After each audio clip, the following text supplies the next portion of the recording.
नमस्कार, आप देख रहे हैं आज तक और आपके साथ मैं हूं शशि तुषार शर्मा।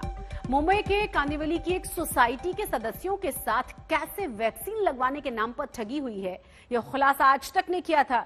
इस खबर के बाद बीएमसी ने एक हाई लेवल जांच का आदेश दे दिया। अब सवाल ये भी उठ रहे हैं कि क्या मुंबई पुलिस की तरफ से भी इस केस में कोताही की गई है। अब तक वैक्सीन के कूड़े में फेंके जाने, गायब होने, गांव के हिस्से की वैक्सीन शहर में लगाए जाने जैसे मामले देखे थे, लेकिन मुंबई में तो कमाल ही हो गया। 1260 रुपए देकर कांदिवली की हीरानंदानी एस्टेट सोसाइटी के 390 सदस्यों ने कोविशील्ड लगवा ली, पर ना उन्हें कोई सिम्टम आया और ना ही सर्टिफिकेट मिला। तब जाकर यहाँ रहने वालों को शक हुआ कि उनके साथ धोखाधड़ी हुई है। 4-5 दिन तक हमको सर्टिफिकेट्स नहीं आए, तब जाके हमको ज्यादा इसके बारे में ज्यादा क्वेश्चंस होना शुरू हुआ। उसके बाद हमको नेस्को से सर्टिफिकेट आना शुरू हुआ, कोई मेंबरों को, कोई को लाइफलाइन हॉस्पिटल से आना शुरू हुआ, किसी को ये सर्टिफिकेट नानावटी से आना शुरू हुआ। सो हमें तब लगा कि ये कुछ न कुछ बड़ा स्कैम है जो छोटे लेवल पे नहीं है, और ये और उन्हीं दिनों में जानने मिला कि ये सेम वैक्सीनेशन कैंप और जगह पे भी कांदिवली बोरीली में लग रहे हैं। आज तक पर यह खबर दिखाए जाने के बाद बीएमसी ने इस मामले की उच्च स्तरीय जांच का आदेश दिया है। अब इस मामले में मुंबई पुलिस की भूमिका को लेकर भी सवाल खड़े हो रहे हैं। सोसाइटी सूत्रों के मुताबिक उनके पास 3 लोग आए थे और खुद को अंधेरी के एक बड़े अस्पताल का प्रतिनिधि बताकर सोसाइटी में वैक्सीनेशन ड्राइव की पेशकश रखी थी। इनमें से 2 से तो पुलिस पूछताछ कर रही है और एक शख्स महेंद्र सिंह फरार है। इस पूरे मामले का सबसे मेन सस्पेक्ट महेंद्र सिंह अब वांटेड है। महेंद्र सिंह वही शख्स है जिसने कांदिवली की इस सोसाइटी में वैक्सीनेशन ड्राइव का आयोजन किया था और साथ ही जो सोसाइटी मेंबर्स है उनके पास से कैश में पैसे लिए थे। सूत्र हमें बता रहे हैं कि महेंद्र सिंह कुछ दिन पहले कांदिवली पुलिस स्टेशन भी आया था, जहां पर पुलिस ने उससे पूछताछ की, लेकिन उसके बाद पुलिस ने उसे छोड़ दिया। अब सवाल मुंबई पुलिस पर खड़े हो रहे हैं कि इतने बड़े केस के अंदर जो मुख्य सस्पेक्ट है उसे किस तरीके से इतनी बड़ी लापरवाही के साथ छोड़ दिया गया। बीएमसी कोविन ऐप के माध्यम से ये जांच कर रही है कि सोसाइटी के सदस्यों को जो सर्टिफिकेट दिए गए वो असली हैं या नकली। उधर जिन बड़े अस्पतालों के नाम इन सर्टिफिकेट पर पड़े हैं वो भी कह रहे हैं कि सोसाइटी को उन्होंने वैक्सीन नहीं दी। पुलिस इन अस्पतालों से भी पूछताछ करेगी। सोसाइटी सदस्यों के साथ वैक्सीन को लेकर ये धोखाधड़ी सामने आने के बाद बीजेपी ने सरकार पर हमला बोला है। मुंबई और महाराष्ट्र में उद्धव सरकार कौन से कुंभकर्ण निद्रा में सोई है? पिछले 1.5 वर्षों में क्या क्या घटनाएं महाराष्ट्र में हुई। पूरे देश में महाराष्ट्र की पवित्र भूमि का नाम बदनाम करने का काम इस सरकार ने किया। वसूली सरकार से इनको समय मिले तब जाकर के ये एडमिनिस्ट्रेशन के पीछे लगे और इस प्रकार की घटनाओं को रोके।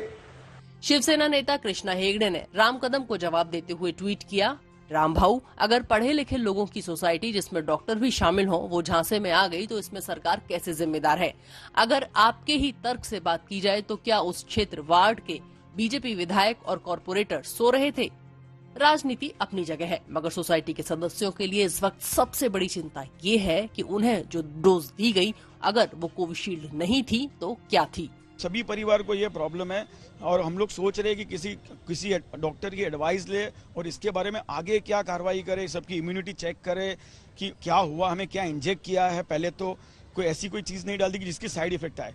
1-2 मेंबर्स तो ऐसे है वो बोल रहे हैं कि हमको बहुत अलग साइड इफेक्ट हो रही है, तो वो ऐसे भी लोग हैं। अब इस पूरे मामले में जमकर राजनीति हो रही है। सेना और बीजेपी एक दूसरे पर आरोप लगा रही है, लेकिन लोगों के सवालों के जवाब अभी भी नहीं मिल रहे हैं। उनको यही डर सता रहा है कि जो वैक्सीन उन्होंने लगाई वो असली थी या नकली। कैमरा पर्सन प्रशांत भट्ट के साथ सौरभ वक्तानिया, मुंबई, आज तक। बीजेपी कार्यकर्ता और शिवसैनिक एक दूसरे के साथ भिड़ गए। बीजेपी की यूथ विंग के कार्यकर्ताओं ने दादर में एक विरोध मार्च निकाला था। ये मार्च शिवसेना के मुखपत्र सामना में छपे राम जन्मभूमि जमीन सौदे पर लग रहे घपलेबाजी के आरोपों के ऊपर था। यहां बीजेपी और शिवसैनिकों में झड़प हो गई। पुलिस ने दोनों ही दलों के कार्यकर्ताओं पर एफआईआर दर्ज कर ली है। ये बीजेपी के कार्यकर्ता हैं जो मुंबई के दादर स्थित शिवसेना भवन के पास प्रदर्शन करने के लिए इकट्ठे हुए थे। इनकी नाराजगी शिवसेना की ओर से राम मंदिर जमीन सौदे को लेकर लगाए गए घपलेबाजी के आरोपों को लेकर थी। कुछ देर बाद शिवसैनिक भी यहां पहुंच गए और दोनों दलों के कार्यकर्ता एक दूसरे से भिड़ गए।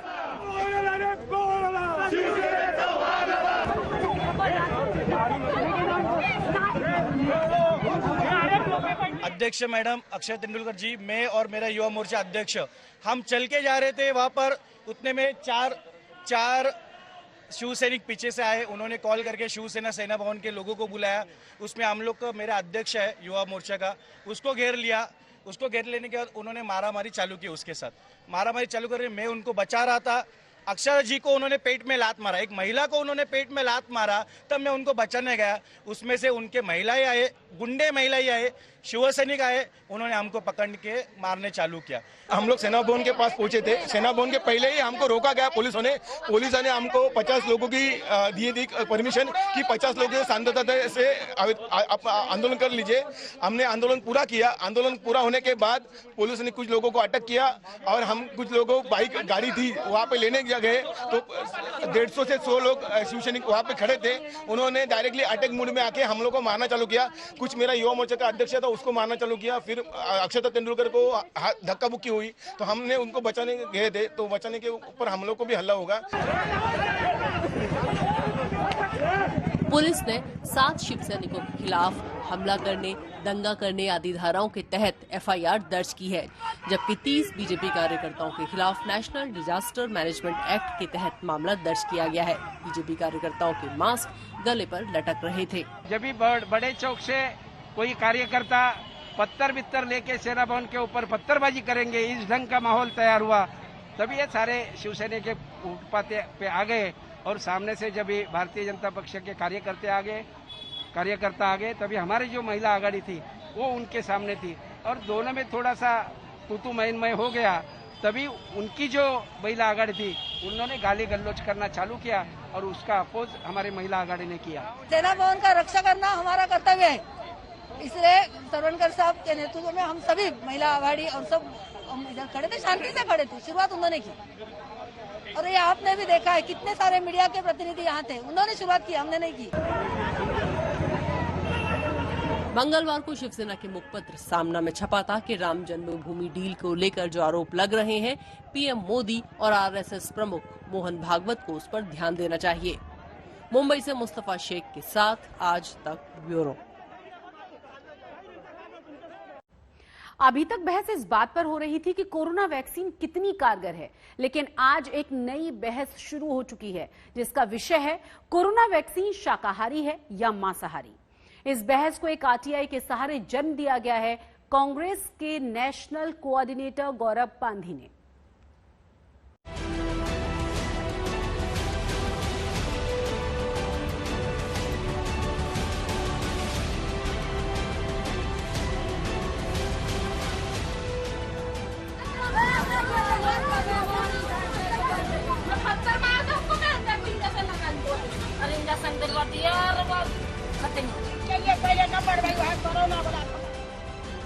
कोरोना की वैक्सीन को लेकर लोगों के मन में पहले से ही हजारों भ्रम थे, जिन्हें दूर करना सरकार के लिए चैलेंज बना हुआ है।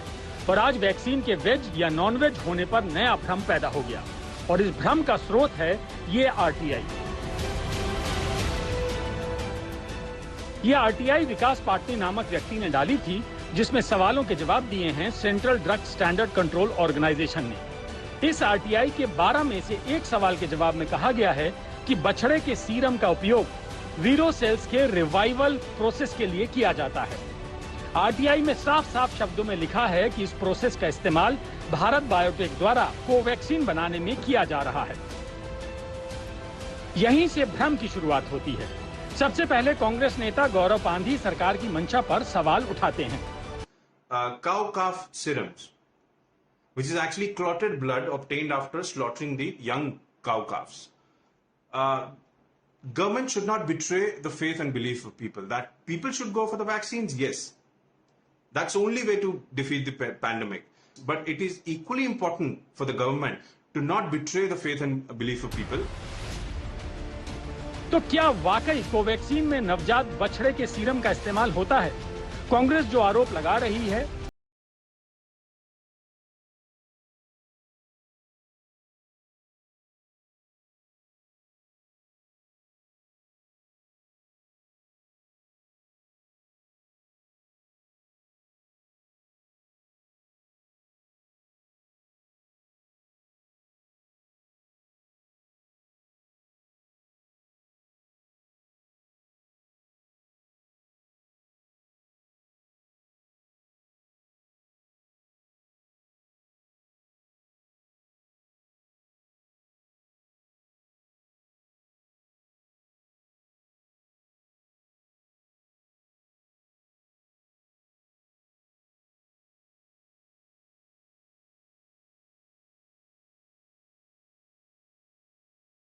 दुख हो रहा है कि जब हमने ट्विटर के माध्यम से, जब हमने सोशल मीडिया में इस प्रकार के प्रचार को देखा, तो उसमें यहां तक बातें की गई थी कि काउ स्लॉटर करके, गाय और बछड़ों को मार करके ये वैक्सीन तैयार किया गया है। इस प्रकार का भ्रम कांग्रेस पार्टी फैला रही है।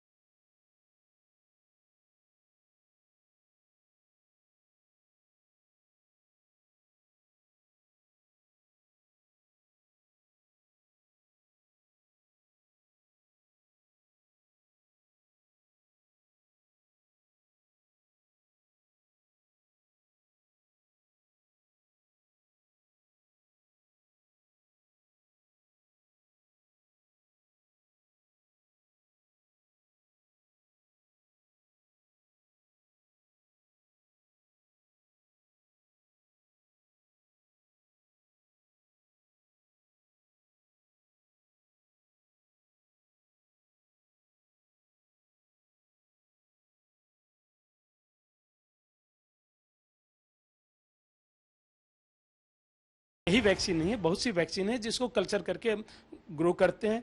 सिर्फ इसी समय क्यों इशू को उठाया गया है, शायद ये हिंदुस्तानी वैक्सीन है, इसको लेके कुछ लोगों को शुरू से ही कंट्रोवर्सी बनाने की आदत रही है कि ये इंडिया में इतना जल्दी वैक्सीन कैसे बना सकता है, और जो भी ग्लोबल मापदंड है उस पर खरा उतर जाए। तो शायद इसको लेके होगा, क्योंकि बाकी वैक्सीन पे आज तक किसी ने कुछ नहीं कहा। It is so sad that this kind of statement that fetal cough serum is being used in the vaccine and the people are getting injected with fetal cough serum. This is completely obnoxious and I completely condemn this kind of a activity. तो कुल मिलाकर बात यह है कि vaccine की पवित्रता को लेकर जो भ्रम फैलाया जा रहा है उसमें कोई सच्चाई नहीं है। वैसे भी दवा दवा होती है, कोई व्यंजन नहीं जिसके वेज या नॉन वेज होने पर सवाल उठाए जाएं। पहली बारी नहीं है कि भारत बायोटेक पर ऐसा आरोप लगाया जा रहा है। पिछली बारी एक राइवल वैक्सीन ग्रुप ने कोवैक्सीन को पानी समेत बताया, और अभी भी इसके फेज 3 ट्रायल्स पर कई सवाल उठ रहे हैं क्योंकि इसका डेटा अभी पब्लिक डोमेन में नहीं आया है। लेकिन भारत सरकार भारत बायोटेक को इस वक्त समर्थन दे रही है, क्योंकि हालांकि जो बछड़े का सिरम जो यूज होता है वो एक प्रोसेस में यूज होता है सेल कल्चर करने के लिए। मिलन शर्मा, आज तक। और इसी के साथ मुंबई मेट्रो में बस इतना ही, लेकिन देश और दुनिया की तमाम बड़ी और अहम खबरों के लिए देखते रहिए आज तक।